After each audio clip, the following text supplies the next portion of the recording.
Hello, everyone. My name is Light, and welcome back to Hopelessly Bedrock. All right, folks. Now, if you guys remember, in the last episode, 117 had just come out, so Storm and I went exploring. Now, we had some great luck, and we were able to get all of the blocks that we are looking for. So, I think in today's episode, we'll actually take a look at some of those blocks. We'll get ourselves introduced to the Deep Slate family, and then we're actually going to use some of those blocks. I think today, folks, we are going to do some building. Now, over on the other side of the castle, I have a pen, and in that pen there are some horses that I've gathered up over the last few episodes, so I think today we're finally going to build a horse stable. Now, this is something that I've been wanting to do in Minecraft for a little while, and will lead to another future project. Alright, so if you'll hang on a moment, I'll get turned around, we'll get inside, and we'll go take a look at some blocks. Well, what do we have here? This appears to be my bounty. Alright, folks. Now, rather than simply going through all the boxes to show you what's inside, I've actually set up a couple displays so we can take a look at most of them up close and personal. However, I do want to show you this box here, because this one has the stuff that I couldn't really put on display. That would be things like the glowberries, all the different types of shards, including, the large, medium, and small amethyst buds. Here we have the new copper ingots. This is the glow lichen. This is the new glow ink. And over here we have the small drip leaf. And as a reminder, you can only get the small drip leaf from the wandering trader, folks, so keep your eye out for that pesky fella. Alright, now as for the rest of the blocks, I think we'll start up here, taking a look at the Deep Slate family. Starting with this guy, which is actual Deep Slate. Now this is what you will get if you mine it using a pickaxe with Silk Touch. However, there are no other variants of this block in the game currently. So if you do want to build with this block, you are going to need to mine it using a pickaxe without Silk Touch. That will give you the cobbled variant, which we'll get into in just a moment. This block here is Chiseled Deep Slate. Now I got a question for you guys. What does this block look like to you? To me, this looks like an open shulker, but I'm curious, what do you guys think? Alright, now over here we have all the other variants available. Each one comes with a stair, wall, and slab. Starting over here with the cobbled deep slate. Now again, cobbled deep slate is what you will get when you mine this using a pickaxe without Silk Touch.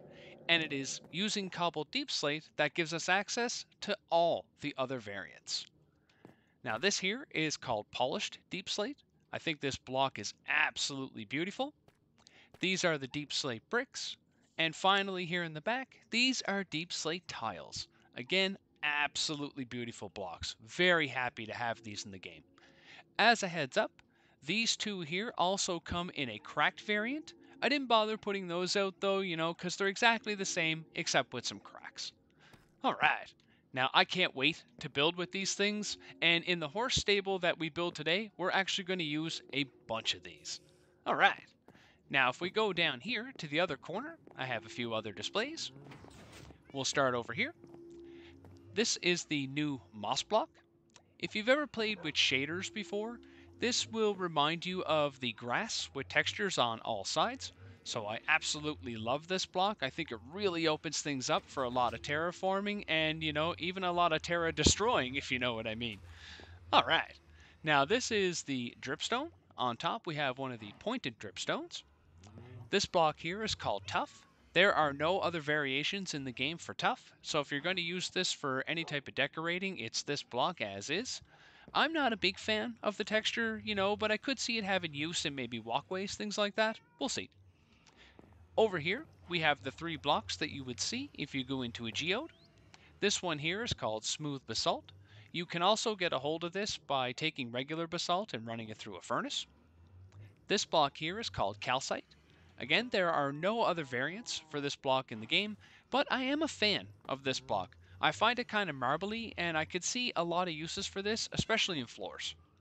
And this block here is what is called an amethyst block. It is absolutely beautiful. And if you walk on this block, it'll make very pretty sounds. Now, because of the color of this block, it may be hard to incorporate into a lot of builds for most people, but for me, I can definitely see this having a use in floors, especially if you're making like a ballroom or something like that and you really want to give it an effect. This is definitely the block for that. All right. Now, if I turn around, back here, we have all the ores. On top, we have what the ores look like with the new textures in stone. And I wanted to add these so we could, get a contrast as to what they look like in Deep Slate. Now, I'm a huge fan of these Deep Slate ores, especially these 5 in particular. I could actually see me, actually using these in a build. Not something I would normally do, but I think these are pretty enough that you could definitely find a purpose for them. Absolutely love these. I think Mojang did a great job making sure that each ore had its own variation in Deep Slate, especially since, when 118 comes around, when we get below 0, it's pretty much going to be all Deep Slate anyway. All right. Now, so next on our list is going to be doing the build. However, folks, we are going to need one thing that I currently do not have, and that is oxidized copper. And when I say oxidized, I mean copper that has aged completely, so it is in the final stage. So in order to get that, I'm going to gather all the copper that I have. I'm going to go ahead, I'll fortune that up. We'll run it through a furnace, create some blocks, and once I have all that done, I'll bring you guys back in where we could talk about aging copper. All right, see you guys in a bit.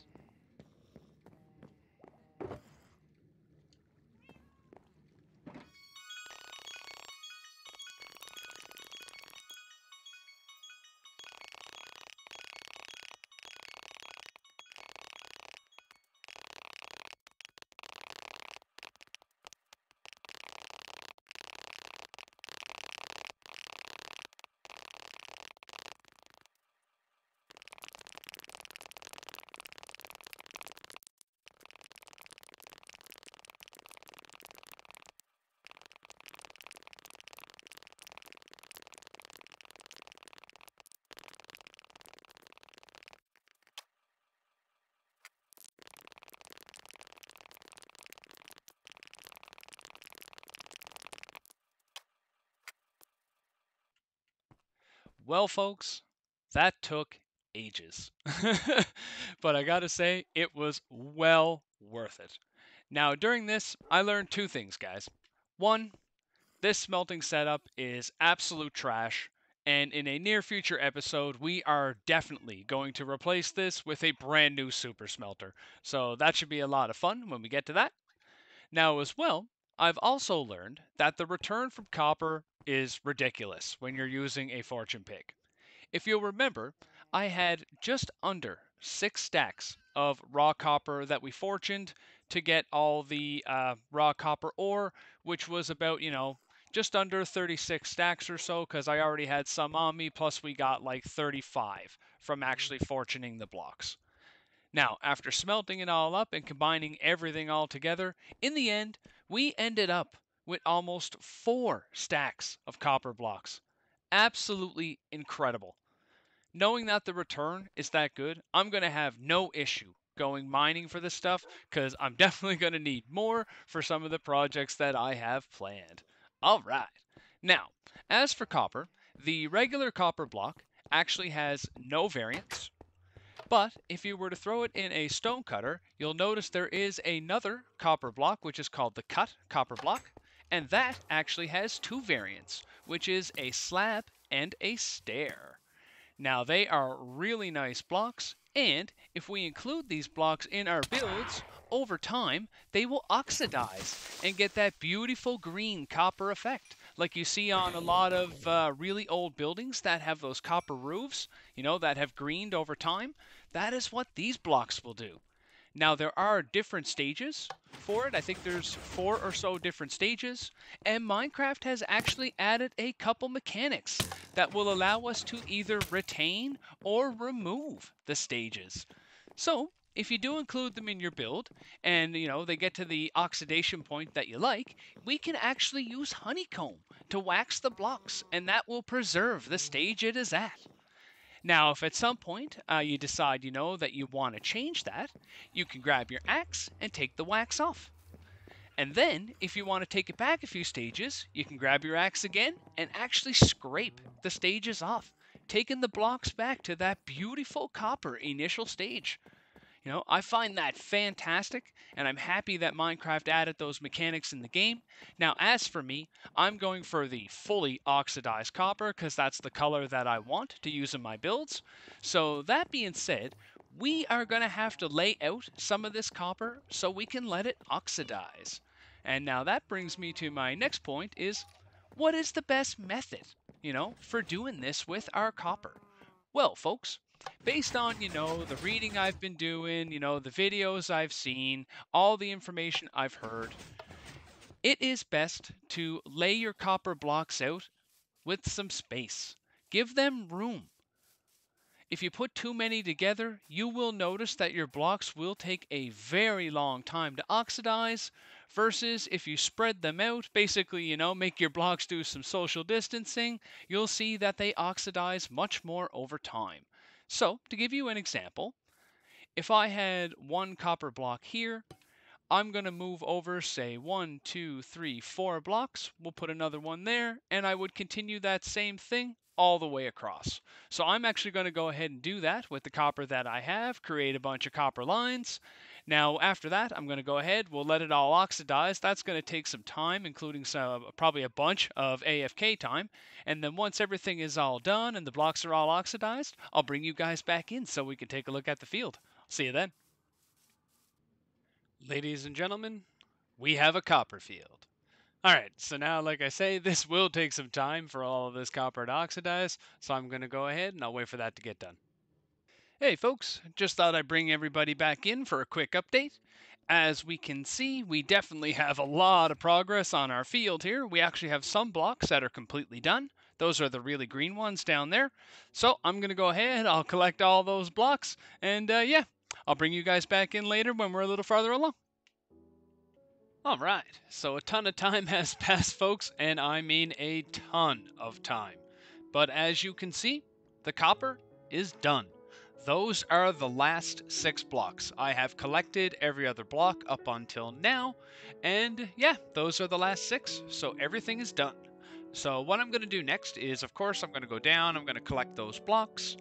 I'm also going to terraform this long straight edge over here. I really don't like long straight edges like this in the land. It looks really unnatural. So I'm going to take the time to terraform that. Then I'll gather the requirements that we need for the stable. And once I get to that point, that's when I will bring you guys back in so we can get to doing some building. Woohoo! Alright, can't wait. Yeehaw! Welcome back, everyone. Copper blocks all collected? Check. Ugly piece of straight land all terraformed, looking good? Check. And I gotta say, it's looking real good. Way better than that straight ugly thing that was there. Whew. Now over here, I've set us up a little work area which contains all the materials that we're going to need for the build, and I've even set us up some markers so we can go ahead and cut out the outline for the build. So we're going to be connecting like this marker to this marker, this marker to this marker, and then of course we're going to do the outer perimeter. Once I have that all cut, then I'm going to go ahead, we're going to fill it in with some of the deep slate tile, which I absolutely love. So I'm going to go ahead, I'll get that done, and then we'll get to the next part.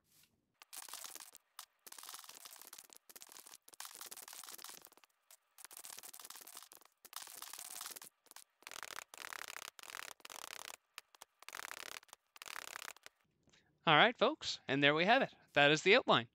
Okay, so the next thing is going to be digging out this entire middle area so we can put in this part of the floor as well.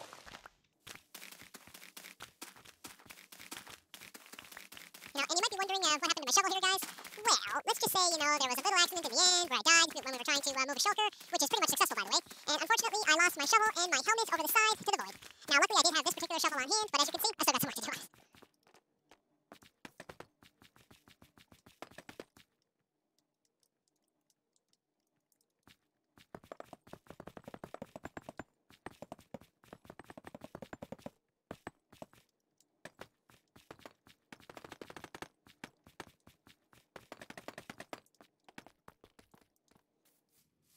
All right, folks, and there is the rest of the floor. Now, these two pieces here, we're going to leave alone for now. These are actually going to be parts of the stalls, so we'll get to those when we get into doing the interior. But now that we have everything here laid down, we can actually go ahead and we can start putting in the frame. Now, at this point, I think this is actually where I'm going to leave you guys, and we're going to do the rest of this in the form of a time lapse.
back, everyone.